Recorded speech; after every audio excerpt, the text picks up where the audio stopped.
Vamos a ver Hebreos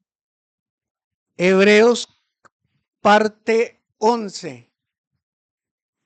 Y vamos a leer Hebreos capítulo 4 del 14 al 16. Hebreos 4 del 14 al 16. Y dice, por tanto, teniendo un gran sumo sacerdote que traspasó los cielos, Jesús, el Hijo de Dios, retengamos nuestra profesión, porque no tenemos un sumo sacerdote que que no pueda compadecerse de nuestras debilidades, sino uno que fue tentado en todo según nuestra semejanza, pero sin pecado. Acerquémonos, pues, confiadamente al trono de la gracia para alcanzar misericordia y hallar gracia para el oportuno socorro. Y luego del capítulo 5, del 1 al 10, dice, porque todo sumo sacerdote, tomado de entre los hombres, es constituido a favor de los hombres en lo que a Dios se refiere, para que presente ofrendas y sacrificios por los pecados, para que se muestre paciente con los ignorantes y extraviados, puesto que Él también está rodeado de debilidad. Y por esta causa debe ofrecer por los pecados, tanto por sí mismo como también por el pueblo. Y nadie toma para sí esta honra, sino el que es llamado por Dios, como lo fue Aarón. Así tampoco Cristo no se glorificó a sí mismo, haciéndose sumo sacerdote, sino el que le dijo, tú eres mi hijo, yo te he engendrado hoy. Como también dice en otro lugar, tú eres sacerdote para siempre, según el orden de Melquisedec. Y Cristo, en los días de su carne, ofreciendo ruegos y súplicas con gran clamor y lágrimas al que le podía librar de la muerte, fue oído a causa de su temor reverente. Y aunque era hijo, por lo que padeció, aprendió la obediencia. Y habiendo sido perfeccionado, vino a ser autor de eterna salvación para todos los que le obedecen. Y fue declarado por Dios sumo sacerdote según el orden de Melquisedec. Padre, agradecemos por tu palabra que hoy tienes para cada uno de nosotros. Te bendecimos, Padre, y queremos honrarte con todas las fuerzas de nuestro corazón. Queremos amarte, Señor, como tú mandas que te amemos, con todo nuestro ser, espíritu, alma y cuerpo. Para eso, Señor, te necesitamos de conocerte a ti como el único Dios verdadero y a Jesucristo, tu Hijo, a quien has enviado. Gracias por tu palabra, Señor, en el nombre de Jesús. Amén. Bueno, en la Biblia nos habla de una diferencia de función y rango entre sacerdote, sumo sacerdote y el gran sumo sacerdote. Por ejemplo, el sacerdote nos habla que es de la descendencia de Aarón, encargado de servir en el tabernáculo o en el templo. Sus funciones eran ofrecer sacrificios, enseñar la ley e interceder por el pueblo. Mantener el culto y los rituales sagrados, y ellos solo entraban en el atrio y en el lugar santo, en la primera lugar para entrar al lugar santísimo. Y el pueblo solo podía entrar en el atrio, o sea, el resto del pueblo. Bueno, pero ¿por qué estamos viendo esto? Porque desde el inicio, desde la creación, ha habido esa guerra, ha habido esa lucha entre el bien y el mal. Y si usted lee desde Génesis hasta el Apocalipsis y todo lo que se encuentra en la Biblia, nos está hablando acerca de dejar el pecado, de apartarnos del pecado, las consecuencias que trae el pecado. O sea, la Biblia, si yo la puedo resumir que dice, tienes esta guerra, tienes que enfrentarte a ella y te está confrontando diariamente con lo malo y te dice, apártate, apártate, vive una vida santa, de alguna o de otra manera, con ciertas palabras diferentes, santidad, santificación o de diferentes maneras, pero siempre nos está instando a que nos apartemos del pecado, nos está hablando, apártate del pecado. Y es una guerra y es una lucha que la vamos a tener hasta el último día que nos muramos, ¿no? O sea, hasta ese día que estemos aquí en la tierra, vamos a tener la lucha. Entonces, estos sacerdotes Dios los había dejado para interceder por el pueblo. Dios se había provisto de sacerdotes en ese tiempo y de sumos sacerdotes y había ordenado hacer templos, había ordenado hacer tabernáculo para que allí en ese lugar se ofrecieran los sacrificios para el perdón del pueblo, para que el pueblo fuera perdonado. Y el sacerdote dice que el sacerdote normal, nada más normal, pues él entraba seguido hasta el lugar santo y ofrecía sacrificios, pero continuamente en el altar. Y bueno, yo me pongo a pensar en todo el trabajo que nos ha librado Dios, porque no es lo mismo escucharlo nada más o leerlo, el ponerte a, a pensar. Por ejemplo, en la cárcel de Córdoba, a mí me gusta la iglesia, cómo está, con muchas flores adornadas, ¿verdad? Y pues tú también has ido, ¿verdad, Omar? Los que han ido y han visto esa iglesia, pero, y luego hay el altar también donde hay flores y le llaman el altar y se ve bonito, pero si tú te vas al tabernáculo y te vas cuando había templos donde se manifestaba la presencia de Dios, el ir a ofrecer o el hacer un sacrificio o el pedirle al sacerdote que te hiciera un sacrificio, yo pienso que hasta estabas por días ahí esperando tu turno. Era un cansancio, te desgastabas físicamente, te desgastabas emocionalmente y te desgastabas en la economía porque ibas a ofrecer un sacrificio, ibas a presentar un animal. Y ahora, no era un lugar muy agradable porque había olor a sangre, olor imagínate alguien que está en yo, por ejemplo, de niño iba a un rastro a que nos dieran las tripitas ahí, ¿no? Y ya era un lugar donde estaban matando chivitos, estaban matando vacas, cerdos, o sea, de toda clase de animales estaban matando ahí. Y era un olor pésimo, horrible, detestable. El estiércol de todo eso olía feo. Cuando nosotros hablamos del altar, hasta decimos, no, hermano, es que el altar debe de estar bien limpiecito. Aunque vamos a ver adelante, más adelante, que el altar ya no tiene nada que ver con algo físico. ¿Está de acuerdo conmigo? Que ya no es algo que muchos le tienen mucho respeto aquí al lugar, simplemente al lugar. Y ya hay un lugar, el único lugar de respeto que hay aquí es porque estamos reunidos. Y todos merecemos el mismo respeto, el que se para acá al frente y el que sea. Pero realmente esto es un pedazo de madera. Hermano, es que el púlpito, es que el altar, no esté utilizando el altar, es que los niños andaban corriendo por acá y profanaron el altar, el lugar santo.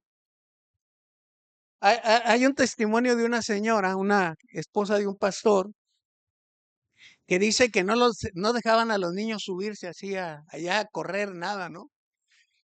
Que entonces la niña va creciendo y dice, ¿qué habrá atrás de esto, de este lugar? y que la niña siempre tenía miedo a acercarse porque ¿qué habrá ahí? Que oye, es que los niños y que un lugar santo y que no sé qué. Y dice la niña que cuando vino acá había papelitos de chicle, así de esas de envolturas de semilla, de estas pastillitas de la Holt, y había basurita acá de dulces, y que la niña dice, híjole, por esto no quiere que venga aquí para que no me den cuenta qué tan sucio está aquí atrás. Entonces, eh, imagínate el altar cómo estaba, que un olor pésimo.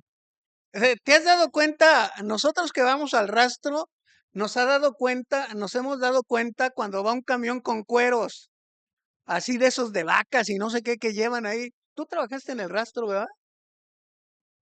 Y huele bien bonito, ¿verdad? Hasta les queda impregnado en las manos. Pero mira de dónde nos ha sacado Dios, que no tenemos que estar haciendo fila.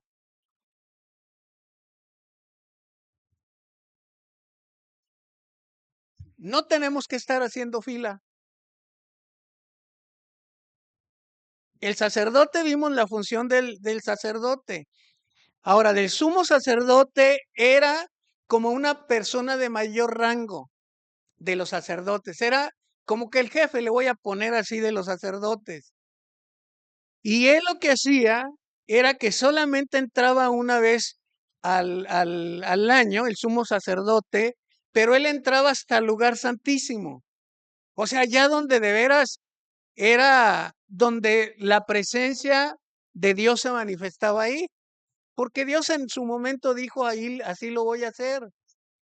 Se manifestaba en el templo, en la construcción, se manifestaba en el tabernáculo que tenía que ver con el lugar santo, el atrio, el lugar santo, lugar santísimo. Eso era en aquel tiempo. Dios decidió que su presencia se iba a manifestar ahí. Ahora, él entraba una vez al año para presentarle la expiación, y esta expiación la hacía en representación a toda la nación. Pero como acabamos de leer, él tenía que entrar pero limpiecito. No, y limpio no me refiero a que fuera una persona perfecta, sino que él tenía que entrar físicamente limpio, se lavaban los pies. En el atrio había un lugar que era donde se lavaban los pies, donde se lavaban las manos, donde tenían que entrar bien limpios. Eso era por fuera, pero también por dentro tenían que primero ofrecer un sacrificio, como dice la escritura. Ellos estaban también rodeados, llenos también de debilidades. Lo tenían que hacer. Entonces era el de mayor rango en Israel y él entraba hasta el lugar santísimo, como era Aarón, era uno de los sumos sacerdotes. Elí también nos habla que era un sumo sacerdote, y Caifás. Pero gracias a Dios, fíjate qué maravilla. Te das cuenta que tenemos el grado de sacerdote, luego el grado de sumo sacerdote, son dos, pero luego tenemos el gran sumo sacerdote. El gran sumo sacerdote, este título se aplica solamente a Jesucristo, pero eso de gran sumo sacerdote se le da a él solamente porque él no presentó ningún corderito, él no presentó ningún animal, sino que él mismo se dio en sacrificio por nuestros pecados. Y por eso dice aquí la escritura, que fue declarado por Dios el gran sumo sacerdote según el orden de Melquisedec, un reino de sacerdotes. Pero aquí nos manda tres cosas la palabra de Dios. Y la primera que nos manda, dice, por tanto, teniendo un gran sumo sacerdote que traspasó los cielos, a Jesús, el Hijo de Dios, retengamos nuestra profesión. ¿Cuál es tu profesión y cuál es mi profesión? ¿Qué profesamos? De hecho, ahí viene, ¿qué profesamos? Nosotros profesamos una fe. Y lo que te está diciendo aquí, en retener nuestra profesión, que es el primer punto que vamos a ver, lo que te está diciendo, no te apartes. La vida cristiana no creas que es fácil. La vida cristiana a veces muchas personas se apartan de ella porque esperan que les vaya todo el tiempo bien, esperan no enfermarse, em- esperan no tener carencias económicas, esperan nunca tener un problema en el trabajo, pero bienvenido a este mundo, si eres un ser humano, vas a tener problemas. Hermano, es que entre más me meto con Dios, peor me va. Qué bueno que te va peor, porque quiere decir que Dios está contigo, que Dios está con nosotros. Entonces, aquí la exhortación es que como hijos de Dios, teniendo una profesión que es la fe que profesamos en Jesucristo, en la palabra de Dios, en nuestra salvación, en la vida eterna que esperamos, dice, reténgala, no se aparte. Dios está con usted, aunque tenga luchas, aunque tenga problemas llámele como le llame, Dios va a estar con usted. Y algo que muy frecuente yo lo menciono porque no quiero equivocarme en ser piedra de tropiezo, no quiero ser piedra de tropiezo. La escritura dice, Jesucristo dice, bienaventurado es el que no haya tropiezo en mí. Y yo estoy hablando conforme a la palabra. Qué es lo que ocurre aquí? Fíjate, nosotros no tenemos, nos habla de que no tenemos que fluctuar. Si hoy estoy bien, me está yendo bien en mi trabajo, todos me aman en mi trabajo, gracias Dios. Si mañana tengo un problema en el trabajo, gracias Dios. Si hoy comí carne, gracias Dios. Si mañana comí arroz o mañana como arroz, gracias Dios. Y siempre tenemos que darle gracias a Dios en cualquier situación. Tengo la salud, gracias. No tengo la salud, gracias. Pero no me tengo que apartar.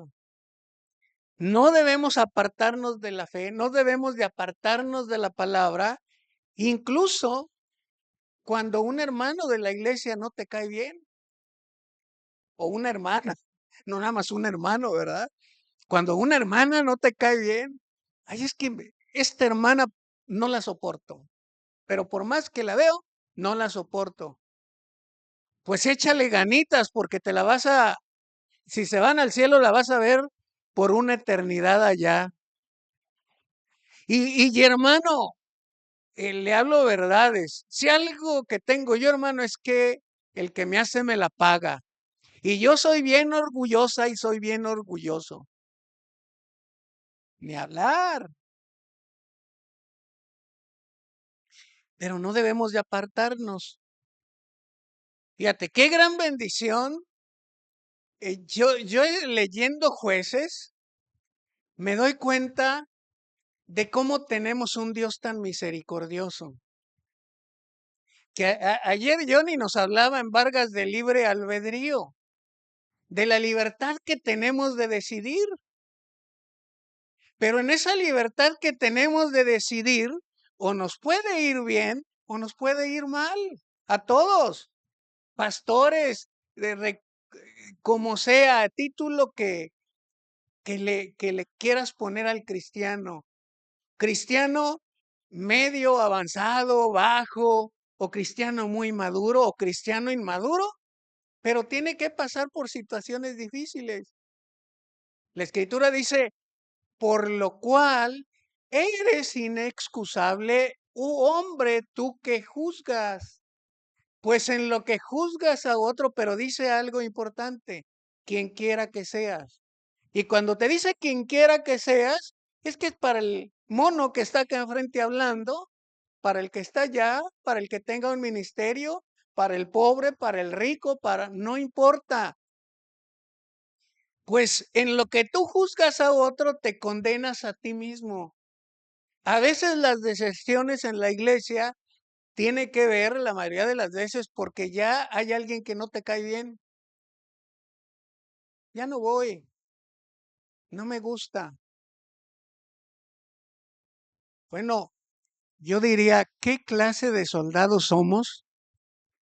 Imagínate, no, a mí no me gusta cómo me habla mi coronel, gritándome, Gerardo.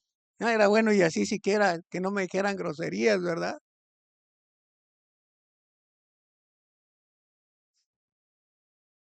Es que no me gusta la comida que me dan ahí en el cuartel. Es que no me gusta porque el desayuno es a las 6:30 de la mañana y tengo que ir para allá.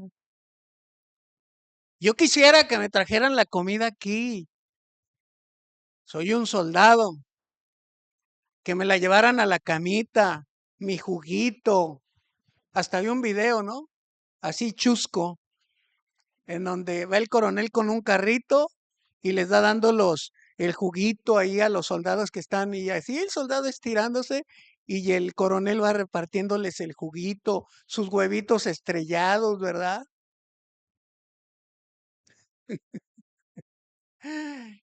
No, la vida no es así, pero hay veces de que tenemos problemas hasta por las sillas donde nos sentamos aquí, ¿no? Tenemos problemas, una infinidad de problemas que vamos a tener, muchos, muchos, muchos, muchos, pero no nos debemos de apartar de la fe. Somos unos guerreros, Dios nos puso y Dios nos escogió por alguna razón.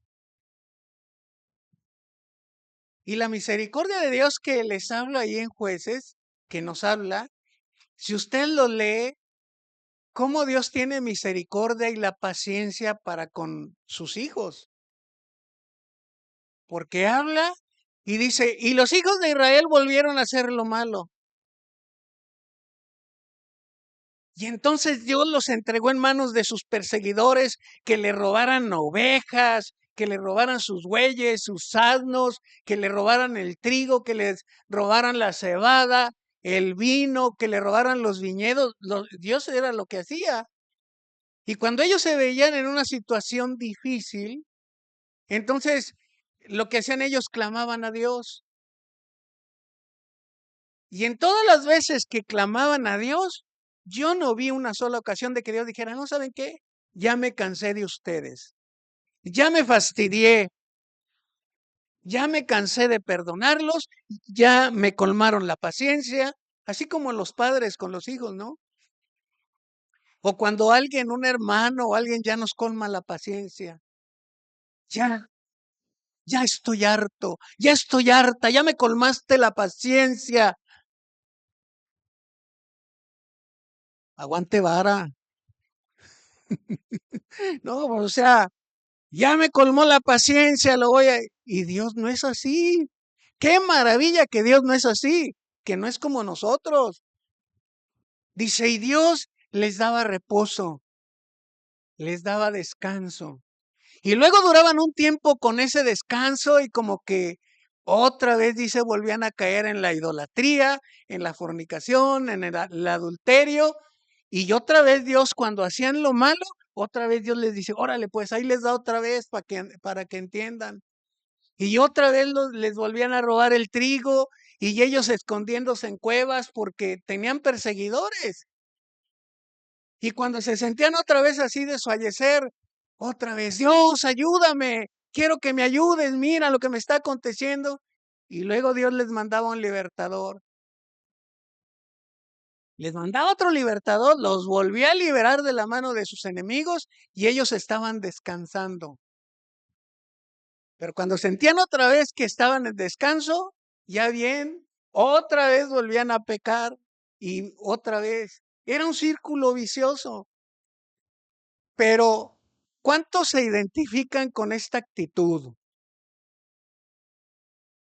¿Cuántos? Levanten la mano y el que no sabe qué, la está regando por mentiroso. Es que la verdad, necesitamos un poquito de varita. No, ella, o sea, fíjate el proceso.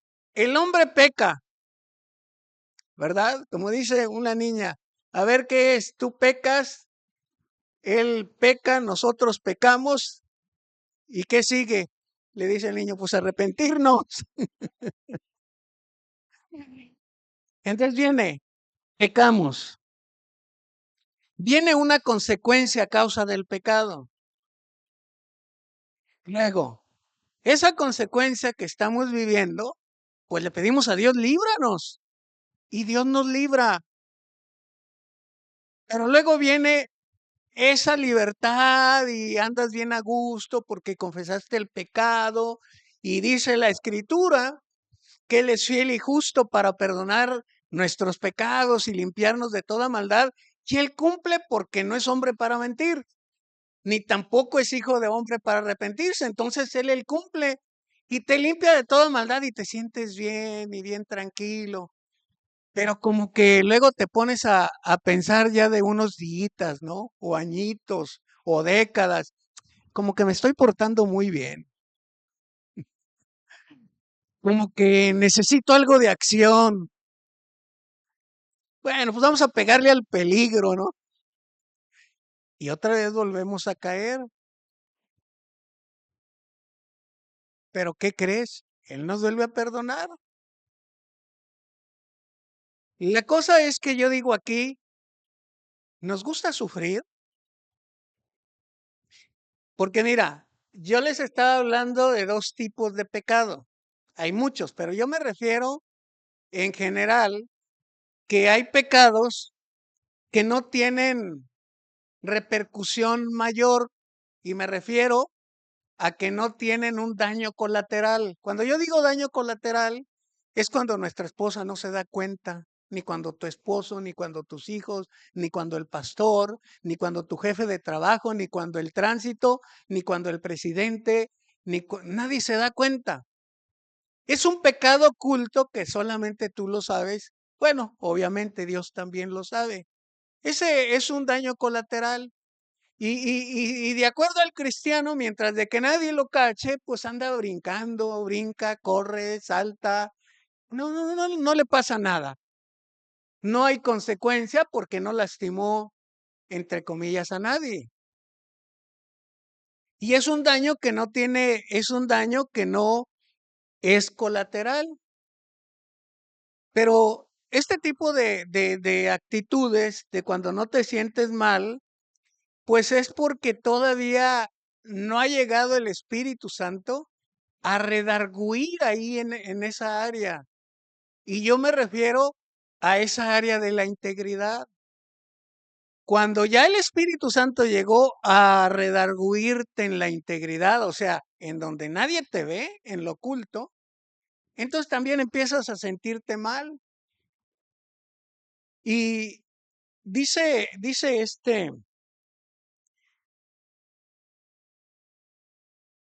Spurgeon, dice que el pecado ha producido más dolores y más desdicha que los más ingeniosos inventos de los torturadores más sanguinarios y diabólicos. Yo fui allá a Orizaba fuimos al teatro, ¿cómo se llama? De la tortura, al Museo de la Tortura. Y la verdad, la cruz del Calvario fue una tortura terrible para los que pasaron por ahí, Jesús y entre otros. Pero aquí dice que el pecado es peor que si alguien te estuviera torturando. Es peor el pecado que si alguien te estuviera ahí pegando, golpeando, que te deje con los ojos moreteados, que te encaje un cuchillo, cualquier agresión física que te puedan hacer de tortura. Este señor, pues Dios se lo mostró que el pecado es más terrible. Dios nos da una libertad, pero en esa libertad nosotros podemos decidir cómo queremos vivir. Yo sé que muchos de nosotros ya sabemos que hay cosas que no te va a cachar tu mujer y que no te va a cachar nadie en la vida, no te va a cachar tu esposo, no te va a ver nadie, incluso los pensamientos que solo conocemos, pero te están lastimando. ¿Y para qué me quiero lastimar? Mejor me alejo del pecado. Ahora, eh, aquí nos habla, yo no debo de dejar en confiar en Jesús porque nosotros tenemos una persona que es Jesucristo, en la persona de Jesucristo morando en nosotros. Tenemos a la persona del Espíritu Santo morando en nosotros y dice que Jesucristo se compadece de nosotros. ¿Por qué se compadece? Porque fue tentado en todo, en nuestra semejanza, pero él no pecó. Y como él sabe que a Gerardo le da hambre, a Gerardo le da sed, Gerardo se enoja, Gerardo se fastidia, Gerardo tiene malos deseos. Fíjese, ¿qué había en el altar, ahí en el tabernáculo? El altar olía feo, porque olía a sangre, había a sacrificio.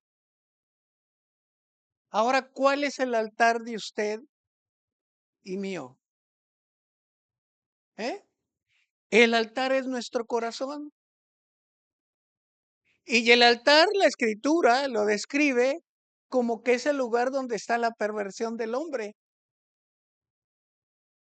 Aunque la Biblia nos incita, nos da mandamiento a que no pequemos, pero dice, engañoso y perverso es el corazón del hombre. Más que todas las cosas, ¿quién lo conocerá? Imagínate lo que hay aquí. Por eso nos dice, tienes que ofrecer tu cuerpo en sacrificio vivo, santo, agradable a Dios, porque ese es el culto racional. Ese es el sacrificio vivo. La gran bendición que tiene, y es la segunda parte, el segundo punto, que dice, acércate confiadamente a Cristo. El error que podemos cometer muchos de los cristianos, y yo creo que a Galindo le ha tocado escuchar a alguien allá en la universidad, o a Omar, o a Yedir, que nos han dicho, no, es que yo no voy ahí, son bien hipócritas. ¿Te has escuchado? ¿Has escuchado eso? Que no van a la iglesia porque son hipócritas. Yo no voy ahí porque yo los conozco. Es más, vive en mi dormitorio y es malo. O sea, y dice, no, yo no voy ahí. Además ando mal. Yo sé por qué no me acerco a Dios, porque ando mal. Pero no sabiendo que Dios es experto en limpiarnos. Jesucristo murió una sola vez. Jesucristo derramó su sangre una vez para perdón de nuestros pecados. Una sola vez fue suficiente. Por eso aquel dice, acércate confiadamente a Jesús. No importa cómo te sientas. Yo no entiendo cuando dicen que cuando quemaban la carne y subía esa carne a Dios, era un olor fragante. ¿De qué era eso? Si era un olor a carne. Pero ¿sabes qué es lo que yo entendí? Es que ese olor, aunque nosotros podemos decir huele mal, él decía, algo está ocurriendo arrepentimiento, está ocurriendo salvación, está ocurriendo ahí vida eterna, está ocurriendo propósito ahí en de lo que está ocurriendo. Es como cuando nosotros ponemos el ejemplo de una niña, ¿no? Que tenía bien podrido el pie y olía mal y le estaban quitando eso, pero a la vez que le estaban quitando eso, el doctor diciendo, va a quedar bien. Y ya era un olor agradable en el sentido de decir, le está quitando toda la suciedad. Y él te dice, acércate confiadamente. ¿Qué tan sucio andas? Te fuiste a revolcar allá como el hijo pródigo entre los cerdos, como llegues, ¿no? Así, él te ama como su hijo te ama y no te va a rechazar. Nosotros sí, ¿verdad? A veces que llega alguien, ay, es que no se bañó. Pero Jesús no rechaza a nadie. Dice, acerquémonos pues confiadamente al trono de la gracia para alcanzar misericordia y hallar gracia para el oportuno socorro. Te estás ahogando en el pecado, te estás ahogando en lo que te está ocurriendo. Dice, acércate al trono de la gracia y grítale, Señor, aquí estoy, socórreme, auxilio, aquí estoy. Pero jamás se te ocurra apartarte de Cristo, porque sin Cristo nada podemos hacer. Qué gran bendición, pues, que no necesitamos llegar ahí a ese lugar a ofrecer sacrificios. Ahora, Jesús nos da otro punto aquí que es el aprender la obediencia. Nosotros aprendemos a obedecer cuando estamos en momentos difíciles. Nos empezamos a acordar, no, pues, ¿para qué si me duele? ¿Cuántos de nosotros aprendimos a obedecer con el cinturón? ¿O no les dieron cinturón? Mariana, ¿no les dieron? ¿Les diste a tus hijos? Así aprendemos a obedecer. Avi Cristi dice que no les gustaba porque yo les hacía así, primero como 3 palmaditas y sal, ¿no? Pero aprendieron obediencia. Y todos aprendemos obediencia por medio de los problemas, incluso cuando nos equivocamos.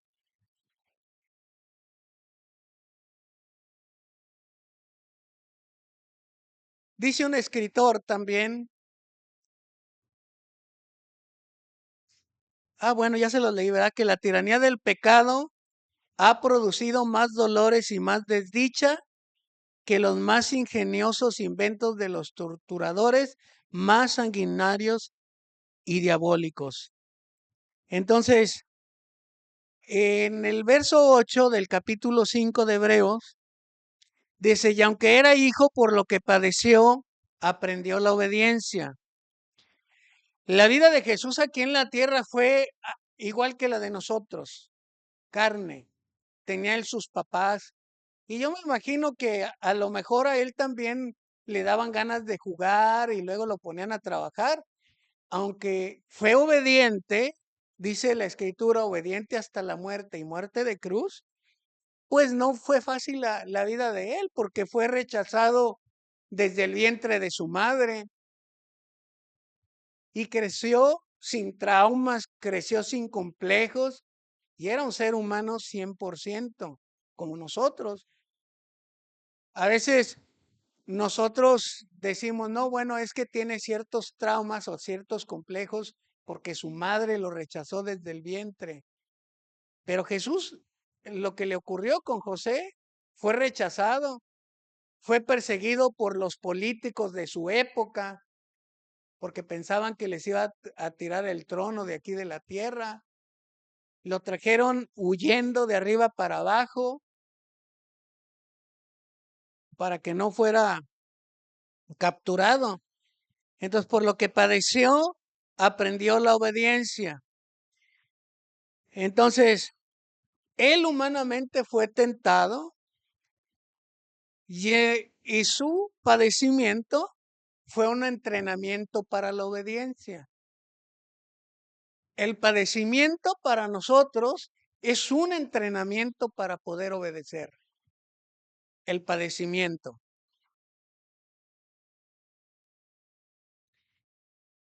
Entonces, si tú estás padeciendo, pues es un entrenamiento.